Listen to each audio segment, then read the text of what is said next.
Nippon India, हमारे India की one of the oldest and biggest AMC, उसी की एक मिड कैप कैटेगरी की स्कीम है जिसका नाम है निपॉन इंडिया ग्रोथ फंड। मैंने काफ़ी सारे लोगों के पोर्टफोलियो में इस स्कीम को देखा है, तो जाहिर सी बात है ये स्कीम बहुत ही पॉपुलर है। तो आज के वीडियो में हम ये स्टडी करेंगे क्या ये जितनी पॉपुलर है ये उतनी वर्दी है, क्योंकि आज हम इसके पास्ट परफॉर्मेंस को स्टडी करेंगे, कई सारे डिफरेंट पैरामीटर्स को भी स्टडी करेंगे, जैसे कि इसके रिस्क और इसका रेशियोज। ये फंड का ओवरव्यू स्टडी करेंगे, इस फंड की इन्वेस्टमेंट स्टाइल क्या है, मैनेजमेंट स्टाइल क्या है, इस फंड के फंड मैनेजर्स कौन हैं, और इस फंड को हम इसके कंपटीटर्स से भी कंपेयर करेंगे, जैसे कि एचडीएफसी का मिड कैप अपॉर्चुनिटीज है और मोतीलाल ओसवाल का मिड कैप फंड है। मेरा नाम है सार्थक, आप देख रहे हो वित्त विजन। Let's get started. तो जैसे कि आप स्क्रीन पर देख रहे हो, ये स्कीम हमें Nippon India mutual fund AMC के द्वारा प्रोवाइड की जाती है और इस स्कीम का नाम है निपॉन इंडिया ग्रोथ फंड, जो कि एक मिड कैप कैटेगरी स्कीम है। इस फंड का ओवरव्यू स्टडी करते हैं और इस फंड के थोड़े टेक्निकल्स जान लेते हैं। तो सबसे पहला है इसका मिनिमम इन्वेस्टमेंट, यानी कि कितने कम से कम अमाउंट में आप आपकी इस स्कीम में इन्वेस्टमेंट शुरू कर सकते हो।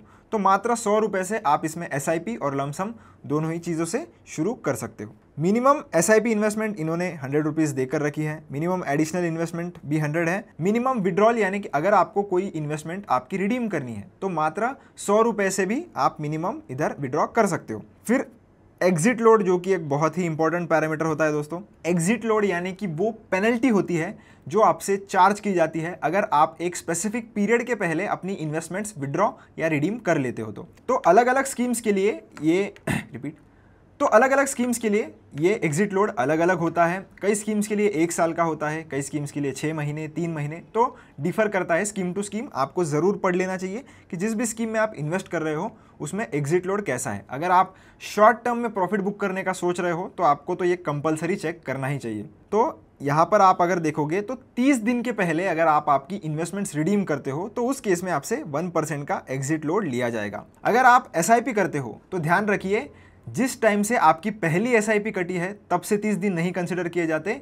जिस दिन वो यूनिट परचेस किया गया था उस टाइम से 30 दिन कंसिडर किए जाते हैं। तो काफ़ी सारे लोगों को ये लगता है कि मैंने 1 जनवरी 2024 में तो अपनी एसआईपी शुरू की थी, तो अगर मैं 1 फेब को अगर अपनी म्यूचुअल फंड की इन्वेस्टमेंट्स रिडीम कर रहा हूँ तो जो मैंने फरवरी में यूनिट्स खरीदे हैं या जनवरी में भी अगर आपने कोई यूनिट्स खरीदे होंगे तो उसको भी 30 दिन कंपलसरी कंप्लीट हो गए होंगे। ऐसा कुछ नहीं होता।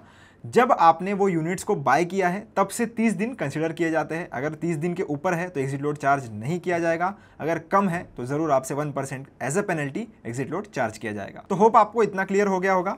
इसी के साथ साथ और एक इंपॉर्टेंट पैरामीटर जो कि होता है lock in period. Lock in यानी कि कितने समय तक आप आपकी इन्वेस्टमेंट्स चाह कर भी विड्रॉ नहीं कर सकते, यानी कि वो लॉक्ड हो जाएगी। तो जनरली बहुत ही कम स्कीम्स ऐसी होती है जिनमें आपको लॉक इन पीरियड देखने के लिए मिलता है। उनमें से एक है ईएलएसएस यानी कि इक्विटी लिंक सेविंग स्कीम, जिसमें 3 साल का लॉक इन पीरियड होता है। तो इस फंड में कोई भी लॉक इन पीरियड नहीं है, जो कि एक अच्छी बात है। बेसिक डिटेल जैसे कि ये fund house Nippon India mutual fund का है। रिटर्न सिंस लॉन्च, यानी कि ये स्कीम जब से लॉन्च हुई है तब से इसने कितने रिटर्न्स दिए हैं, तो 18.55% के इसने रिटर्न्स दिए हैं। रिस्कोमीटर की अगर हम बात करें, रिस्कोमीटर यानी कि आप अगर किसी भी फंड में या स्कीम में इन्वेस्ट कर रहे हो तो कितना रिस्क उसमें इन्वॉल्व होता है। तो वेरी हाई रिस्क ये एक रिस्कोमीटर पर सबसे ज़्यादा रीडिंग होती है। अगर आप कोई भी इक्विटी म्यूचुअल फंड में इन्वेस्ट करोगे तो मोस्टली आपको आपका रिस्कोमीटर वेरी हाई पर ही दिखाएगा। एसेट्स की बात कर लेते हैं दोस्तों, यानी कि एसेट्स अंडर मैनेजमेंट, जिसमें ये स्कीम मोर देन 33,000 करोड़ रुपये मैनेज कर रही है। लॉन्च डेट आप इसका देख सकते हो। और एक इंपॉर्टेंट चीज़ जो होती है दोस्तों इसका बेंचमार्क। बेंचमार्क यानी कि आपको अगर गेज करना है कि ये फंड अच्छा परफॉर्म कर रहा है या बुरा, तो आप वो किससे करोगे, तो आप वो बेंचमार्क के कंपैरिजन में करोगे। तो मान लेते हैं कि निफ्टी मिड कैप 150 टीआरआई ने 1 साल में 15% का रिटर्न दिया और ये जो पर्टिकुलर स्कीम है निपॉन इंडिया ग्रोथ फंड उसने 16% का रिटर्न दिया। तो हम कंपेयर किससे कर रहे हैं, इसके बेंचमार्क से। तो इसने बेंचमार्क से अच्छे रिटर्न दिए हैं, मतलब ये स्कीम अच्छा कर रही है। अगर 14% के रिटर्न दिए होते मतलब ये स्कीम खराब परफॉर्म कर रही है as compare to its benchmark. Expense ratio वो फीस होती है जो मैनेजमेंट आपसे चार्ज करता है, क्योंकि वो आपके पैसे इन्वेस्ट कर रहे हैं। तो जो भी एक्सपेंसेस होते हैं, जैसे कि फंड मैनेजर को उनकी सैलरीज देनी है, रिसर्च टीम को उनकी सैलरी देनी है, या जो भी कोई एक्सपेंसेस होते हैं, वो एक्सपेंसेस को कवर करने के लिए वो लोग आपसे ये फीस लेते हैं। तो 0.74% पर एनम आपसे चार्ज किया जाएगा और डिडक्ट आपके ये एनएवी से किया जाता है, डायरेक्टली आपसे ये चार्ज नहीं लिया जाता। एनएवी से कैसे डिडक्ट किया जाता है, तो मान लेते हैं 0.74 सालाना आपसे लिया जाएगा।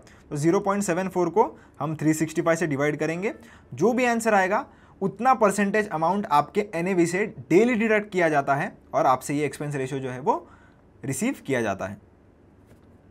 आगे बढ़ते हैं दोस्तों और बात करते हैं अभी इसके पास्ट परफॉर्मेंस की। अलग अलग टाइम फ्रेम में एनालिसिस करेंगे, तो ध्यान से समझना। तो सबसे पहले आप देख सकते हो एक साल में इसने 13.66% के रिटर्न दिए हैं। वही अगर हम इसके इंडेक्स की बात करें तो लगभग 7.6% के आसपास इंडेक्स ने रिटर्न दिए हैं। तो इसका मतलब है कि बहुत ही अच्छा अल्फा इस फंड ने एक साल में जनरेट किया है। पर 3 साल का अगर आप देखोगे तो उतना अच्छा अल्फा नहीं है, पर जाहिर सी बात है उसने बेंचमार्क को बीट किया है, जो कि एक अच्छी बात है। 5 साल में अगर आप देखोगे तो इतना ज़्यादा फर्क नहीं है बेंचमार्क रिटर्न्स में और इस फंड के रिटर्न्स में। 7 साल में अगर आप देखोगे तो थोड़े कंसिडरेबल अल्फा इधर जनरेट किया गया है, पर 10 साल में अगर आप देखो तो ज़्यादा फर्क नहीं है। यानी कि लॉन्ग टर्म में अगर हम इस फंड की बात करें तो बेंचमार्क को तो इसने ज़रूर बीट किया है, पर एक्सेप्शनल अल्फा इधर जनरेट नहीं किया गया। अगर आपको बाकी का डेटा पढ़ना है तो आप देख भी सकते हो, जैसे कि रैंक विद इन कैटेगरी हर एक टाइम फ्रेम में इसकी अंडर टॉप 5 भी है, यानी कि एक ऑल टुगेदर अच्छी स्कीम है। पर मैं आपको बिल्कुल भी रेकमेंड नहीं कर रहा हूँ दोस्तों, आपको आपके एनालिसिस के हिसाब से आपको आपके फाइनेंशियल एडवाइजर को ही कंसल्ट करके ये देखना पड़ेगा कि क्या ये स्कीम आपके लिए सही है या नहीं। आगे बढ़ते हैं दोस्तों और अब कंपैरिजन करते हैं इस स्कीम का बाकी के कंपटीटर्स के साथ। तो पहले हम कंपेयर करने वाले हैं HDFC मिड कैप अपॉर्चुनिटीज के साथ। तो मैंने पिछले 5 साल का टाइम फ्रेम के ऊपर ये जो रिटर्न्स का चार्ट है वो आपके सामने रख दिया है। ब्लू कलर में आपको निपॉन इंडिया ग्रोथ दिखाई देगा और ये जो पर्पल का शेड है उसमें आपको HDFC मिड कैप अपॉर्चुनिटीज दिखाई देगा। तो अगर आप देखोगे तो पिछले 3 से 4 सालों में ये दोनों फंड्स बहुत ही क्लोजली परफॉर्म कर रहे हैं, आपको ज़्यादा डिफरेंस नहीं देखने के लिए मिलेगा। और आज की डेट में भी अगर आप देखोगे तो बहुत ही माइनर डिफरेंस है, नोटिसेबल डिफरेंस भी नहीं है। यानी कि परफॉर्मेंस टर्म्स में अगर हम देखें तो ये दोनों स्कीम्स बहुत ही सिमिलर परफॉर्म कर रही है। नेक्स्ट कंपटीटर है दोस्तों इसका Motilal Oswal mid cap fund. अगर आपको डिटेल वीडियो मोतीलाल ओसवाल और HDFC मिड कैप अपॉर्चुनिटीज पर चाहिए तो वो भी चैनल पर आपको मिल जाएंगे। अगर आप उन दोनों में इन्वेस्ट करते हो तो वो इंडिविजुअल वीडियोस भी आप चेकआउट जरूर कर सकते हो। तो मोतीलाल ओसवाल का जो कलर है दोस्तों वो येलो कलर का है और जो निपॉन इंडिया ग्रोथ का है वो हमने ब्लू रखा है। तो आप अगर देखोगे तो 2020 से लेकर तो 2022 तक मोतीलाल ओसवाल अंडर परफॉर्म कर रहा था निपॉन इंडिया ग्रोथ फंड को, पर उसके बाद अगर आप ट्रेजेक्टरी देखोगे इन दोनों फंड्स की तो काफ़ी ज़्यादा सिमिलर है और रिसेंटली तो मोतीलाल ओसवाल इसको बीट भी कर चुका है इन टर्म्स ऑफ रिटर्न्स। आगे बढ़ते हैं दोस्तों और बात करते हैं इस फंड के पोर्टफोलियो के बारे में। तो पोर्टफोलियो में इस फंड ने कितना परसेंट अपना इक्विटी को एलोकेट करके रखा है, कितना परसेंट ये कैश होल्ड कर रहा है, इस फंड की इन्वेस्टमेंट स्टाइल कैसी है, ये भी स्टडी करेंगे। तो 98.89% यानी कि 99% इस फंड ने इक्विटी में ऑलरेडी इन्वेस्ट करके रखा है। कैश ये फंड लगभग सिर्फ 1% का ही होल्ड कर रहा है। अगर आप पिछले 2 स्कीम्स की बात करोगे यानी कि जो इसके कंपटीटर हैं उसमें मैंने देखा कि लगभग 10% वो फंड कैश होल्ड कर रहे हैं। तो बहुत ही ज़्यादा डिफरेंस आपको देखने के लिए मिलता है दोनों फंड के स्ट्रेटेजीज में। जायंट में ये लगभग 9%, लार्ज कैप में 30.58%, मिड कैप में ऑब्वियसली एक मिड कैप स्कीम है तो लगभग 60% तो ये मिड कैप में ही इन्वेस्ट करेंगे। स्मॉल में बहुत ही 2% से स्मॉल कैप में लेस देन 2% का एलोकेशन है। और अगर आप फंड की इन्वेस्टमेंट स्टाइल अगर देखोगे तो जो ग्रोथ कंपनीज है यानी कि जो भी ग्रोइंग कंपनीज हैं उनमें, और स्पेसिफिकली जो मिड कैप कैटेगरीज के अंदर आती है कैपिटलाइजेशन के हिसाब से, तो उन टाइप के कंपनीज में ये फंड इन्वेस्ट करना प्रीफर करता है। अगर टॉप 10 स्टॉक्स में देखोगे तो लगभग 25% होल्डिंग्स है टोटल पोर्टफोलियो की। टॉप 10 कंपनीज भी आप स्क्रीन पर देख सकते हो और आइडिया लगा सकते हो कि किन टाइप्स के कंपनीज में ये फंड फिलहाल इन्वेस्टमेंट कर रहा है और वो भी कितने परसेंट एलोकेशन के हिसाब से। बढ़ते हैं आगे दोस्तों और बात करते हैं इसके वॉलेटिलिटी की और रिस्क एडजस्टेड रिटर्न्स की, जिसको हम कई सारे रेशोस के मदद से कंपेयर करेंगे। सबसे पहले बात करते हैं दोस्तों स्टैंडर्ड डिविएशन की। तो स्टैंडर्ड डिविएशन आपको वॉलेटिलिटी का आइडिया देता है। तो कैटेगरी एवरेज 15.1 का है और अगर हम इस पर्टिकुलर स्कीम की बात करें तो वो 15.46 है, यानी कि कैटेगरी के हिसाब से ये फंड ज़्यादा वॉलेटाइल है। बीटा भी अगर हम देखें तो कैटेगरी एवरेज के हिसाब से इस फंड का ज़्यादा है, यानी कि ये फंड वॉलेटाइल है कंपेयर टू अदर फंड्स। ये फंड थोड़ा ज़्यादा वॉलेटाइल आपको देखने के लिए मिलता है। शार्पी रेशो जो आपको ये बताता है बेटर रिस्क एडजस्टेड रिटर्न्स। तो जनरल केसेस में हम ऐसा कंसिडर करते हैं कि 1 के ऊपर अगर शार्पी रेशो है तो अच्छा है, पर यहाँ पर अगर देखोगे तो कैटेगरी एवरेज से अच्छा ही है, यानी कि शार्पी रेशो हम इस फंड का अच्छा है ये कंसिडर कर सकते हैं।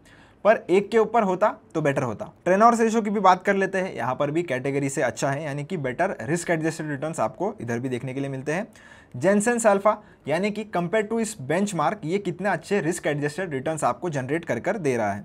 तो 2.44 का अल्फा ये जनरेट कर रहा है। पर ध्यान रखिए दोस्तों, ये जितना भी रेशोज का डेटा है ये पिछले 3 साल के रिटर्न पर है, तो ज़्यादा बड़ा डेटा यहाँ पर कंसिडर नहीं किया है, आपको ये भी ध्यान में रखना है। अब बात करते हैं दोस्तों इनके फंड मैनेजर्स के बारे में, जो रियल प्लेयर्स है और इस फंड को मैनेज कर रहे हैं, सारे इन्वेस्टमेंट डिसीजंस ले रहे हैं। तो रुपेश पटेल जो इस फंड के फंड मैनेजर हैं, जो इस फंड को हाल ही में यानी कि 2023 से मैनेज करना शुरू किए हैं, जनवरी से, उसके पहले कोई और मैनेज करता था। तो इनके अंडर अभी फंड कैसा परफॉर्म करेगा ये तो हम आने वाले समय में ही देखेंगे, क्योंकि रिसेंट में अगर आप देखोगे तो काफ़ी सारे फंड मैनेजर्स चेंज हुए हैं। पर सिर्फ इसी स्कीम का ये प्रॉब्लम नहीं है दोस्तों, अगर आप बाकी सारे स्कीम्स का भी डेटा देखोगे तो पिछले 2 से 3 सालों में काफ़ी सारे फंड मैनेजर्स चेंज हुए हैं।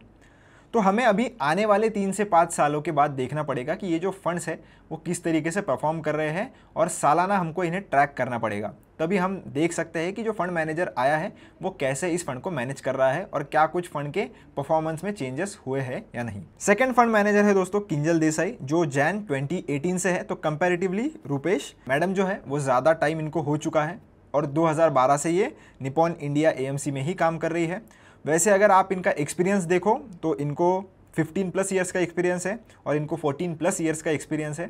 तो ऐसा नहीं है कि ये जो फंड मैनेजर्स है वो लेस एक्सपीरियंस है, हाँ, पर ये स्कीम के मामले में ये थोड़े कम एक्सपीरियंस्ड है। इस स्कीम के अलावा रुपेश पटेल और एक स्कीम मैनेज करते हैं, जो इनकी निपॉन इंडिया की ELSS यानी कि जो टैक्स सेवर स्कीम होती है वो भी यही मैनेज करते हैं।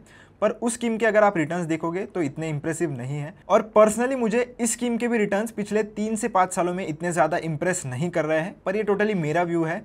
अगर आप इन्वेस्ट करना चाहते हो या ऑलरेडी इन्वेस्टर हो तो अपने फाइनेंशियल एडवाइजर को आप जरूर कंसल्ट कर सकते हो। पर कंपेयर टू अदर 2 फंड्स, जो कि HDFC मिड कैप अपॉर्चुनिटीज और मोतीलाल ओसवाल का मिड कैप, ये फंड मुझे कम इंप्रेस कर रहा है। बाकी आपका डिसीजन है, आपको आपके पैसे जहां पर भी इन्वेस्ट करने हैं आप कर सकते हो, और अगर आपको डिसीजन लेने में कोई प्रॉब्लम है तो आप आपके फाइनेंशियल एडवाइजर को कंसल्ट कर सकते हो। आशा करता हूँ आपको ये जो इन्फॉर्मेशन मैंने प्रोवाइड की है ये पसंद आई होगी। वीडियो पसंद आया हो तो चैनल को लाइक शेयर सब्सक्राइब जरूर कर देना। अगर आपको कोई स्कीम पर वीडियो चाहिए हो तो वो आप कमेंट सेक्शन में बता सकते हो। अगर आपको पर्टिकुलर कंपैरिजन चाहिए तो वो भी आप बता सकते हो, मैं ज़रूर उस पर काम करूंगा। मिलता हूँ नेक्स्ट वीडियो में। Till then keep learning keep earning.